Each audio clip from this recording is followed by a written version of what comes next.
I haven't got another word for it. The way that it's been run over the last 10 to 15 years, it's criminal. It's actually criminal. I mean, I've been so impressed with him. More, are they going to be at Forest, or are you going to have to sacrifice them to satisfy PSR?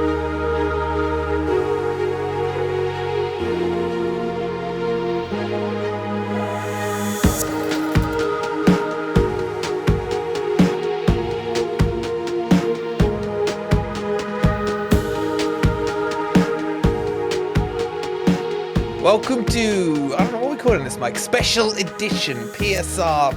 Let's make it sound dramatic, update thing, where Everton have had announced they've got themselves 4 points back. And I thought we need to understand how the Everton fans are feeling about this, what it's looking like from their perspective.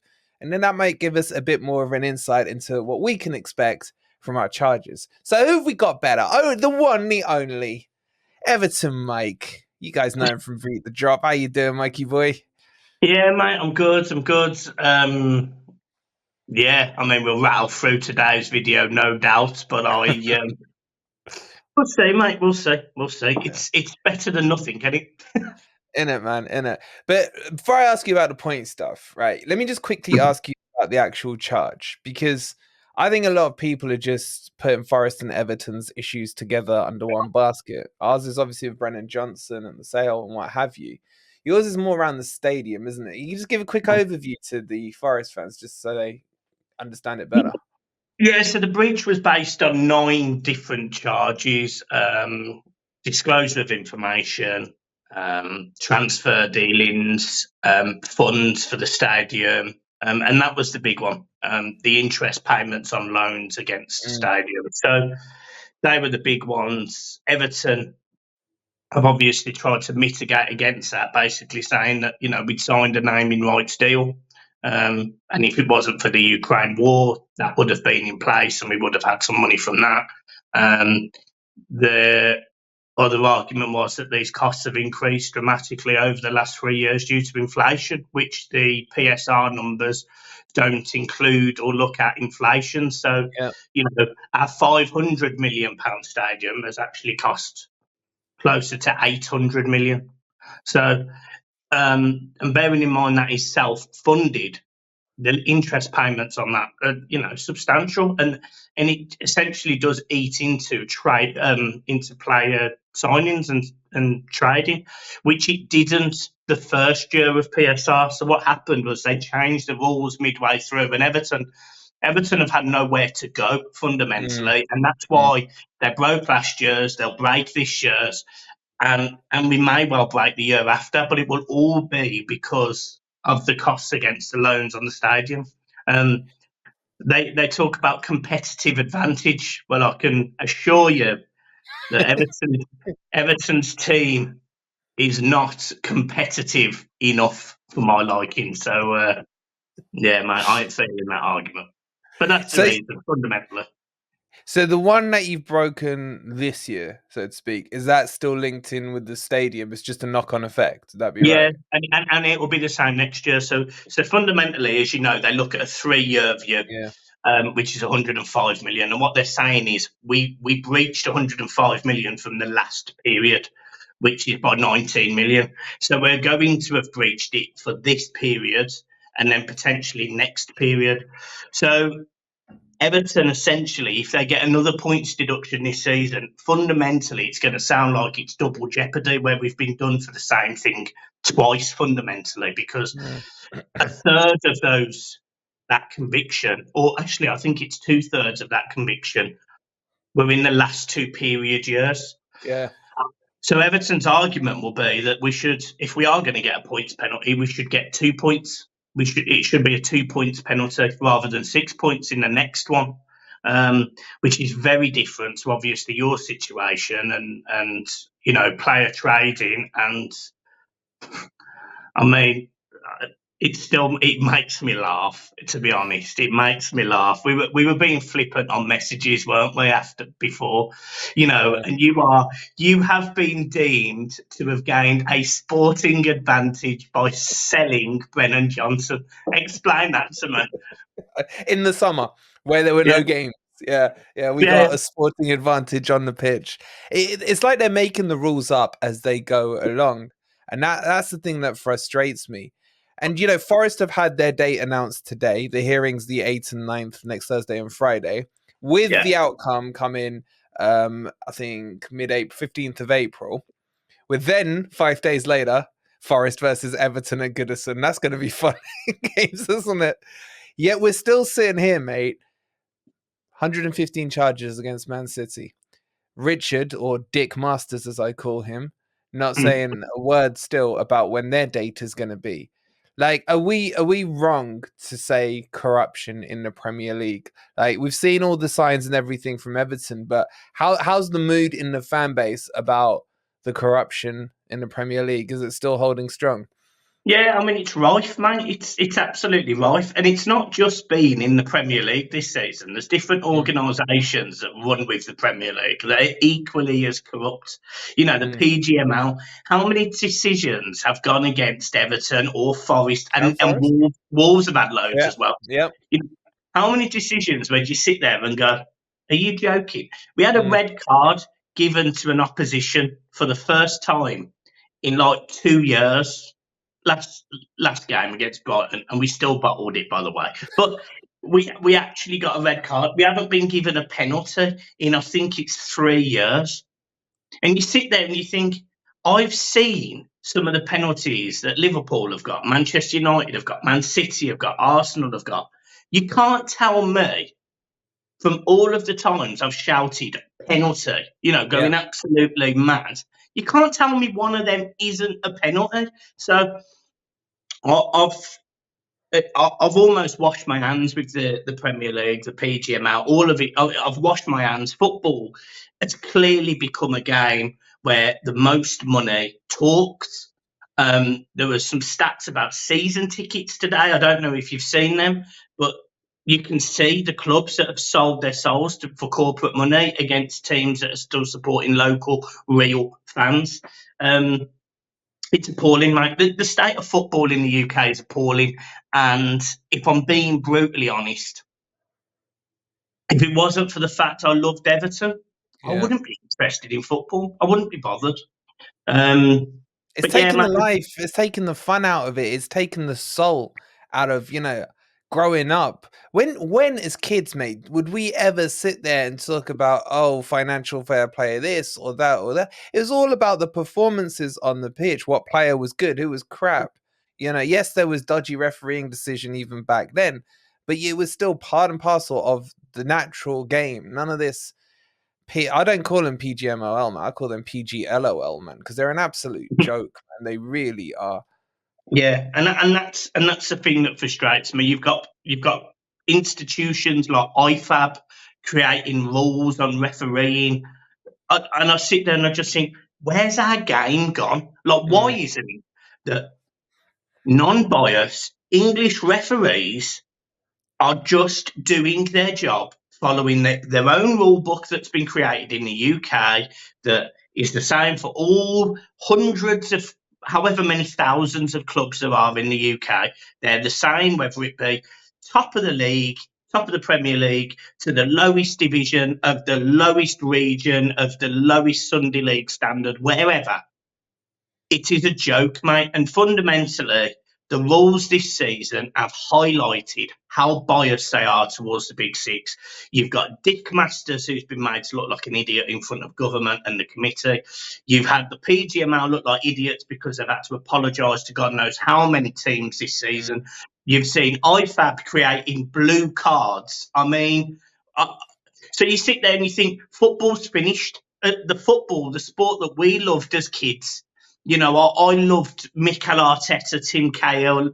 As a 10-year-old, 11-year-old, I used to love going and watching Everton at home, being aggressive, aiming for fifth in the league. That was great. That was fun times for me. And I have to watch not only Sean Dycheball, but I have all of all of this shit around us, which, if I'm being honest, is shocking. It's absolutely shocking. So yeah, mate. Yeah, it's dog shit. Sorry. It saps the life out of you. It really does. I miss the good old days. But let's just jump back to these kind of findings today, right? So they've given you 4 points back out of the 10 you've lost. That's pushed you up to 15th. But obviously, you've still got the other charge Yeah, around your neck, like we do.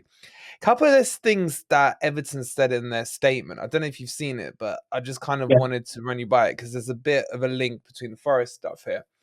It was this line here where it says the club is also particularly pleased with the appeals board decision to overturn the original commission's finding that the club failed to act in the utmost good faith. What do you know what that's about? Are they saying yeah, that initially that Everton were like denying or yeah. blocking any help? What's that about? They said we'd lied about documentation for the stadium, where they fundamentally can't prove that Everton lied. Now, Mm, acting in good faith, as you know, is that the information they submitted to at the time was what they call in good faith. So it was to best of their knowledge, their yeah. open book policy. Everton, whether it was deliberate or not, they missed something. Don't know what it was, but they missed something to do with payments to the stadium. Um, the Premier League looked at that really, really negatively, and the appeals board and the board and the committee, they looked at that really negatively. So fundamentally, by them saying, "Yeah, fair enough, you didn't do that," it probably just makes Everton feel better. Irrespective, though, that document was missing. Mm, So, so whether it was an oversight, whether it was deliberate, we're probably never going to know. But the mm, facts are, they said they couldn't prove that, so it was wrong of them to accuse Everton of that. yeah. Therefore, Everton are glad that that's been rectified. But when it came to like Everton cooperating with the Premier League and everything like that, there was no issues there, was it? We've Once you'd actually accepted, did you accept the charges to start with, or did they fight first? no, so they accepted the charges because based on the new rules, they had to. They put their hands up because it Mm, was very much a case of the new rules are this: they include the stadium costs. Therefore, we've broke it, and there's not very little we can do about it at this point. We're already into the next season, so they had to mm, go.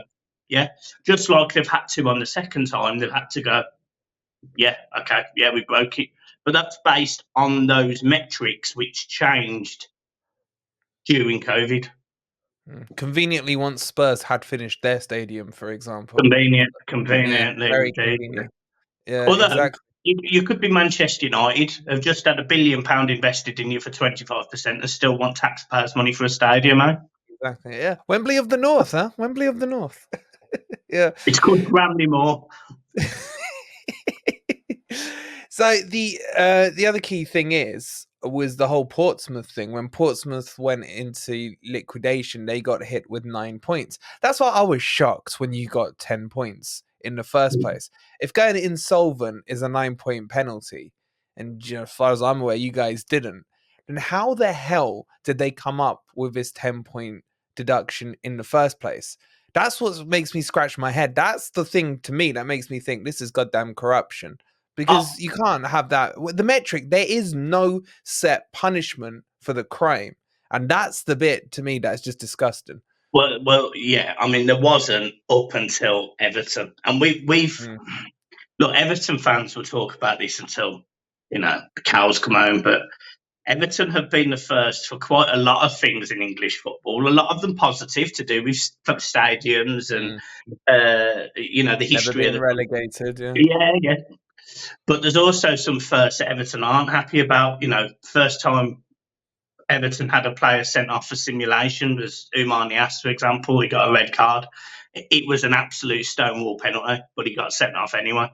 Um, there's been other occasions. Everton, I think, have gone the longest without a penalty in Premier League history, but blah, blah, blah. So any Everton fan, including me, will tell you there is a vendetta against the Premier League to get Everton relegated because I am absolutely convinced of it. However, I appreciate and hope that that isn't really the case. But I would love to know the explanation from the Premier League then that goes, we decided to give you 10 points because. Yeah. And that they haven't answered. The committee meeting where Masters was in, coming up to those decisions, the minutes the government requested at that committee meeting, he's refused to give them. So something doesn't add up. And he actually come out, the Premier League statement was absolute rubbish, and he basically said, we don't have to give them, so we're not going to give them. Yeah, exactly. Making it up as they go along. It's ridiculous, man. Shocking. It really is. Shocking. Yeah. But the positive is, and this sounds awful, but for any club that does it now, Everton have been scapegoated. So Everton have been, put on this pedestal. This is what's going to happen. This is how it is. So now we know, it talks about in the EFL sanctions, which is what they should have followed in the first place. And you'll know about this, and you'll come on to this, no doubt. It's between 6 and 9 points, depending on how serious the breach is. Yeah. Now, I do not know about Forest's situation, apart from on the outside looking in. Yeah. It looks like it's a Brennan Johnson transfer that you guys refused to do prior to July. Yeah. Yeah. Because you wanted to get £20 million more money in July, which absolutely makes sense to any normal football fan. The argument will be on the other side where you shouldn't have spent £20 more in the summer that season. Now, look, we can have that argument all day long. Anyway. Yeah. But the fact of the matter is there's always mitigating circumstances. You might have sold £20 million worth of players, but they failed a medical you didn't know about, or the club's pulled out you didn't know about, or something happened in that summer that has cost you, meaning to sell Brennan Johnson 9 months later at a lower price. It just, the whole thing stinks. But if you was to get 9 points for that, how harsh is that based on what you've just said about going into administration would also be 9 points? Because you're a well-run football club with an owner that's prepared to put his money in. Why is somebody governing how an owner spends their money? Couldn't agree more, mate. And on top of that, add to that Forest could only go 61 million in the red over the 3-year period because of being in the Championship for 2 years. And therefore, even if the max Forest could have broken it by is 30 mil. So let's just say even Forest broken it by 30 mil. That would put us 91 mil in the red, which is still below the 105 that, the other 17-ish clubs would have been playing to. So we're already playing below a level playing field as it is.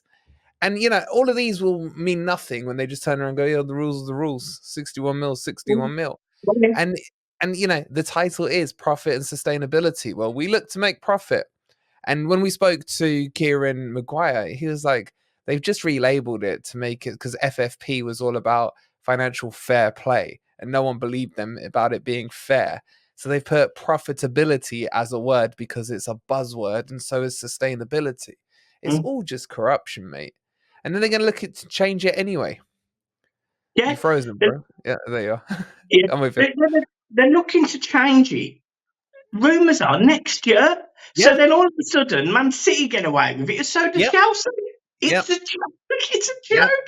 They're changing it to be 70% of your income can be spent on players, which will benefit the big six, as they call them, more than it would the other 14. It's just, mate. How does that support teams like? And this is no dig at these fans, but Bournemouth, Luton, teams that have got stadiums that are like 20, 25,000.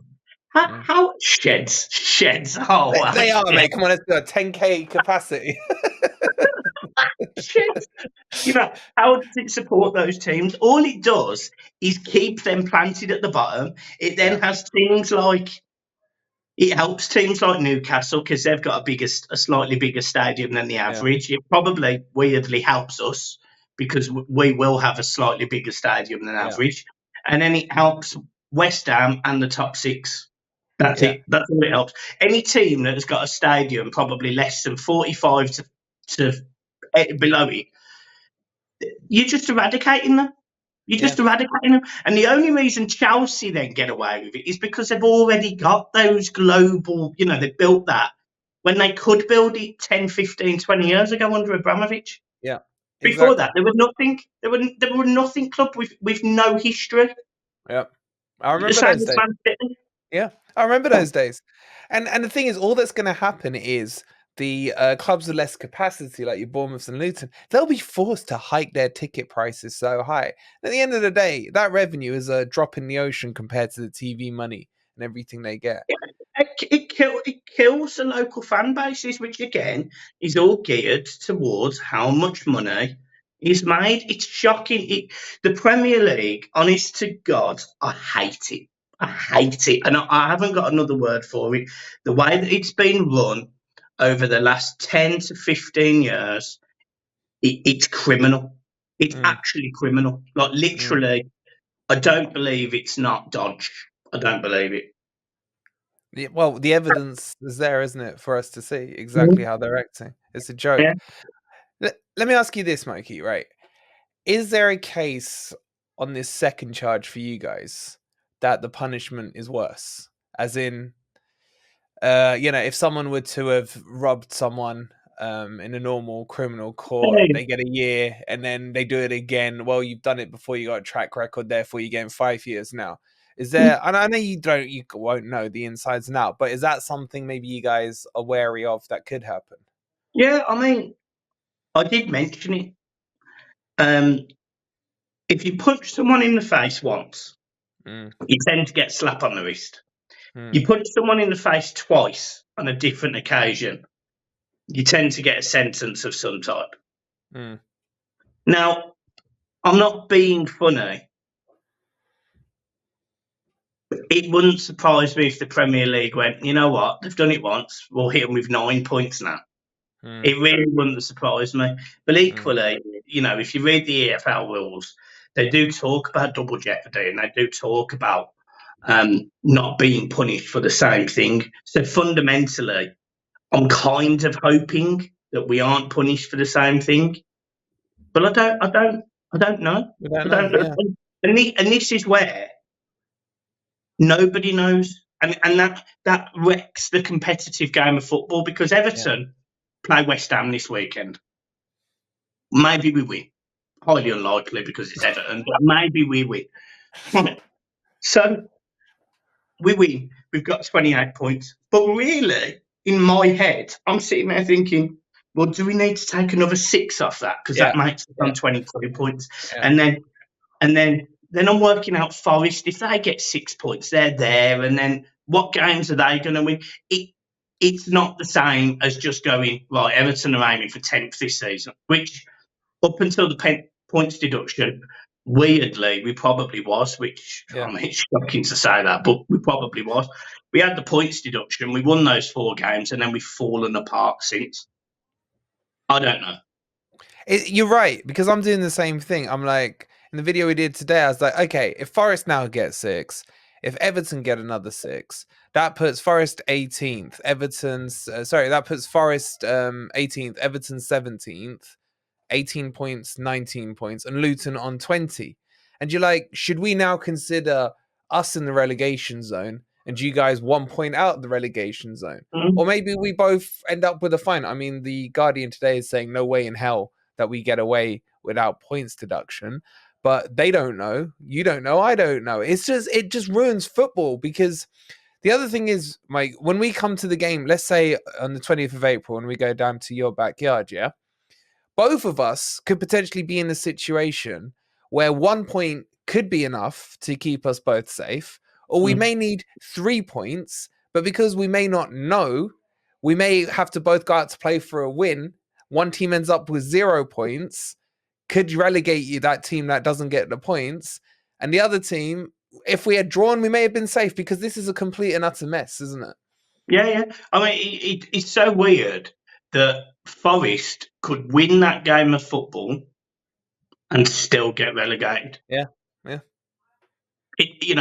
Everton could win that game and still get relegated. And you're sitting there, you are basically putting your club's whatever, financials, history, whatever, you're basically saying to three individuals that you talk about potentially being compromised. Well, the first commission that Everton had, there was a former director from West Ham who was there when Carlos Tevez and Mascherano was signed for them. So how can that be impartial when they've got fined £30 million to Sheffield United?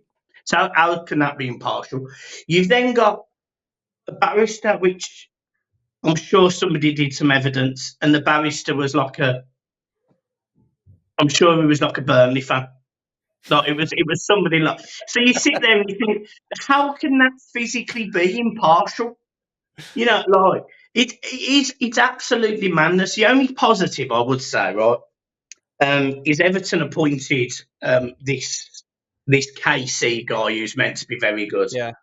And Forest have already done it before the hearings happened. Yeah. So he will build up that case. He will make it really difficult for them to get he'll tie it in knots, hopefully. That's what you want them to do. Yeah. Because they've got to come up with a decision this season. You know, they've said that they're going to. Now, the only way they can get away with not giving a points deduction this season is by giving you or Everton a suspended sentence until next season. Yeah. Now, what are Luton going to do with that? Yeah, exactly. And also, I would rather have it this season. If you're looking at like Leicester coming back, potentially Leeds and Southampton, that league looks stronger again. It's basically the same league as last year, you know? So in a way, I'd rather have it done this year. But yeah, you're right. It's going to be won and lost in the courts, isn't it? In the appeals and what have you. And this is the other thing I wanted to ask you, Mikey. Your charge was in November, wasn't it? That it came through. So your appeal process, because you appealed it pretty much immediately, it's gone December, January, February, nearly 3 months, right? Yeah. So now I'm assuming your case, your second. I don't know if have you had a date on the second case yet? I think it's literally a week after yours. Okay, so it's about the same time, right? Yeah. So that will be that, and they're going to give us the answers beginning of April, apparently. Yeah, and then where does that 3 months appeal process disappear to? Well, this is where they've said that they want. Is it the appeal answers? They want them all done by May. And they've pushed it forward from a report I saw today, mid-April. Yeah, so I'm not being funny, right? All jokes aside, right? Say, let's just go worst case scenarios here, right? Because ours was bad, ours was 10. So say they give you 9, and on appeal it goes down to 6. You are going to go into the last 3 games or whatever it is of that season thinking you have a 9-point deduction. Yeah. Now, that's where teams either crumble or they don't crumble. They either fight or they don't fight. Yeah. Now, I don't know about you, but how much do you fancy your team to fight? And we've got Burnley, Chelsea, and Sheffield as our last 3. Well, our last game of the season is Arsenal away.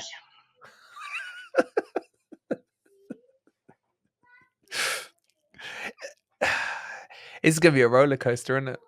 So Everton have got 11 games to probably, and this is no disrespect to you or Luton, because, you know, it's dog eat dog, ain't it? But we need to pull away from you at least 6 points better than what you are. Well, I think with us, as in Everton and Forest, we need to be in front of each other. But we both, for me, in an ideal world, we need to gap Luton by 6-7 points. Mate, that's what we need to do. Mate, as you know, I would love Luton to be relegated bottom of the league, if I'm being honest. I had so much time for Luton.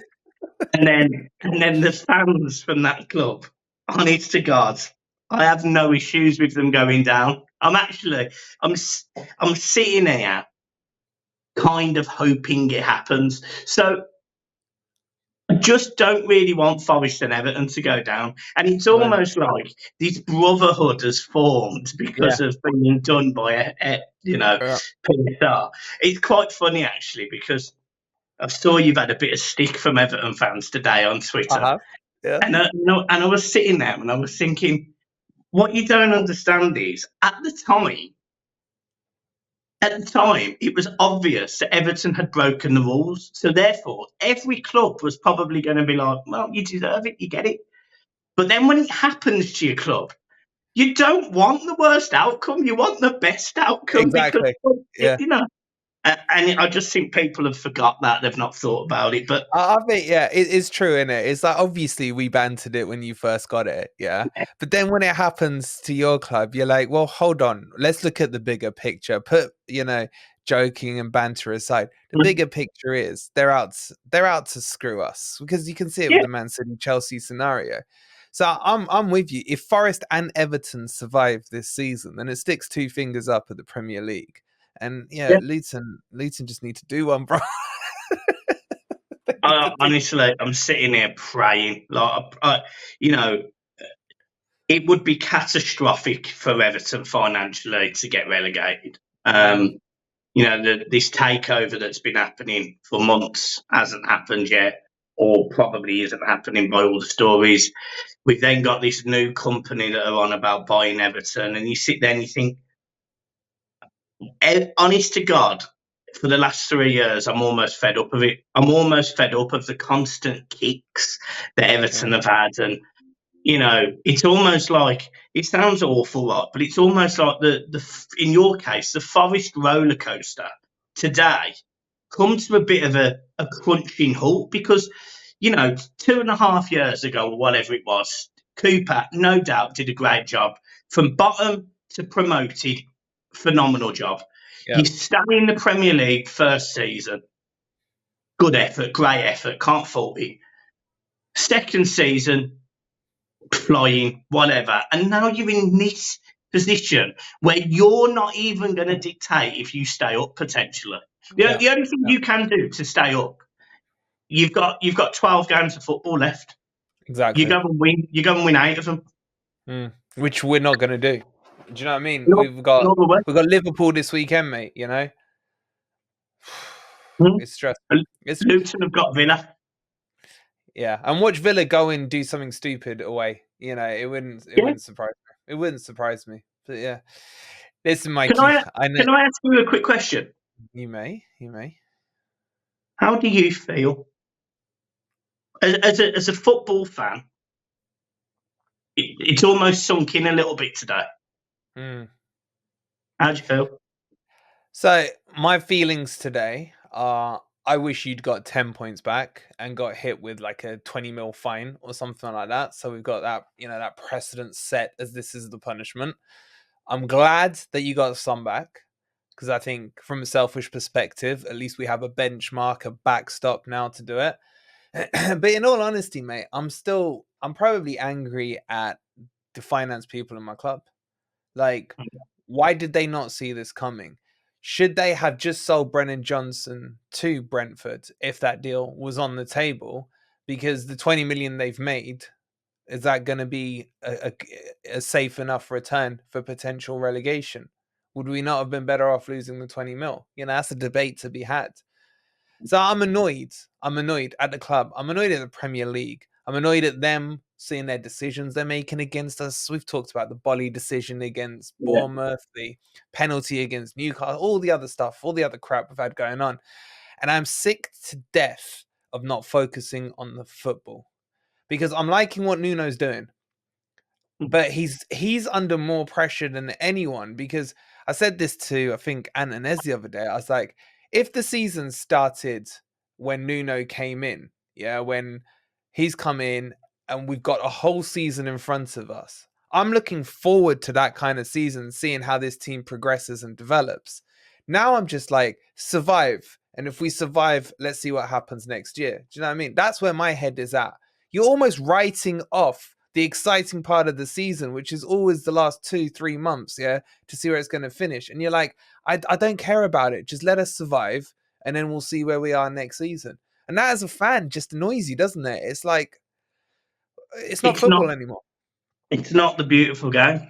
Exactly. It's not the beautiful game. It's some convoluted rich man's playground or ladies' playground that it's just destroyed anything that we can associate with. We all we all, whether we'd win, lose, or draw, we used to enjoy going to the game and sitting there having a pint with your mates, having a pie or 10 in my case, and just taking it in. Whether it be win, lose, or draw, you were there for your team. And I sit there now, and I genuinely do. I don't really celebrate if there's a goal because you expect it to be rolled off. Yeah. I don't get excited if there's a tackle because it could get converted to a red card for no reason. Yeah. I don't even get excited by the scoreline if we're winning because I expect something to happen. And Lewis Dunk header, maybe. what's another caveat to that, and you don't necessarily have this problem, is the football shit.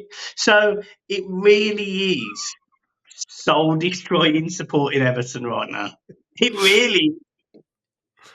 I've been watching your videos, right? And I know a lot of the guys who are watching this watch it as well. If you haven't, make sure you subscribe to Mike. Because I get so many messages from my lot saying, have you seen Mike's video this week?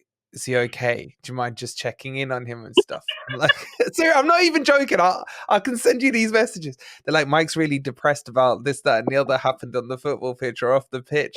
So, it's almost, as you said, there's this little brotherhood forming now between Forest and Everton. There are some fans, as I've seen it on Twitter today, who aren't letting past things go. It's like we're better united than divided on this thing. And I urge the other 14 to stand up with us. Otherwise, it will be them next. It'll be them next. That's the thing. Well, it will be when their best players of this world get, Andringra from Brighton. Where's he going to be playing next season? Because it ain't going to be Brighton. Exactly. Javid Branthwaite, he's not going to be playing at Everton next season. And Anna, not at Everton. You've got Murillo. Yeah. I mean, I've been so impressed with him. Are they going to be at Forest, or are you going to have to sacrifice them to satisfy PSR? And then you're just letting the top 6 teams get better? It's just shambles, mate. Exactly. Exactly. There you go. On that depressing note, let's wrap it up, Mikey. Appreciate you taking the time. Guys watching, I hope you found this insightful. I thought it'd be good to give you an insight into the Everton side of this PSR story, and to see how depressed Mike is. And we've checked up on him, and he's fine. He's fine. He's used to it. He's used to it. He's a fighter. Mike, as always, thanks for your time, bud. Make sure you subscribe to Mike's channel, like this video, do all the usual stuff, and we'll have him back on Beat the Drop. Beat the Drop's coming back soon, we promise. Catch you on the next video. Come on, you Reds.